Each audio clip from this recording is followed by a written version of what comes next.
হবিগঞ্জে বিক্ষোভ মিছিল ও প্রতিবাদ সমাবেশ করেছে বৃন্দাবন সরকারি কলেজ ছাত্রদল।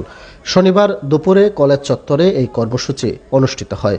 নিষিদ্ধ সংগঠন ছাত্রলীগের সন্ত্রাসী কর্মকাণ্ড ও অবৈধ কার্যক্রম বন্ধের দাবি জানিয়ে এই সমাবেশের আয়োজন করা হয়।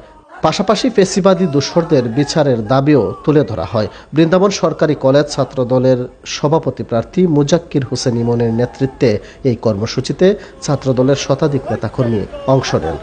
সমাবেশে বক্তারা বলেন, দেশের প্রতিষ্ঠানগুলোতে সুষ্ঠু পরিবেশ ফিরিয়ে আনতে হলে ছাত্রলীগের সন্ত্রাসী কর্মকাণ্ড রোধ করতে হবে, অন্যথায় সাধারণ শিক্ষার্থীদের পক্ষে মুক্ত পরিবেশে শিক্ষা গ্রহণ সম্ভব হবে না। এ সময় তারা নিষিদ্ধ ঘোষিত ছাত্রলীগ যেন কোনো কার্যক্রম করতে না পারে এ বিষয়ে সবাইকে সতর্ক থাকার আহ্বান জানান এবং ছাত্রলীগ নেতাকর্মীদের বিচারের আওতায় আনার দাবি জানান। বিক্ষোভ মিছিলটি কলেজ ক্যাম্পাস প্রদক্ষিণ করে এক সংক্ষিপ্ত সমাবেশের মাধ্যমে শেষ হয়। হুঁশিয়ারি উচ্চারণ করতে বলতে চাই, আপনারা যদি হবিগঞ্জের মাটিতে থেকে আওয়ামী লীগের দালালি করবেন, এর ফল কিন্তু ভালো হবে না। প্রয়োজন হলে হবিগঞ্জের ছাত্র সমাজ আবারও জুলাই আগস্টের মতন রাজপথে আবারও নেমে আসবে।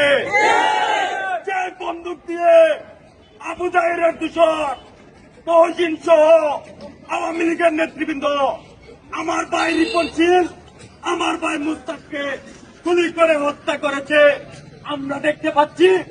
এখন পর্যন্ত এই অবৈধ অস্ত্র হবিগঞ্জের প্রশাসন উদ্ধার করতে পারে না।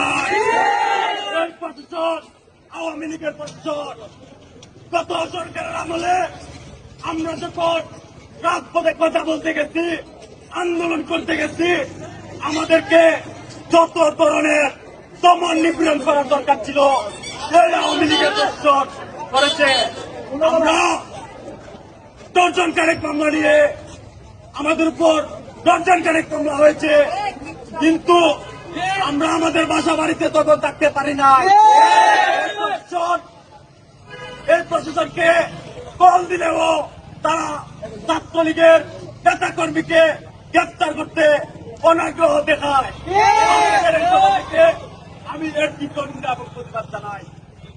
এই বৃন্দাবন ক্যাম্পাসে আওয়ামী লীগের সন্ত্রাসী সংগঠন, নিষিদ্ধ সংগঠন ছাত্রলীগের কোনটাই নাই।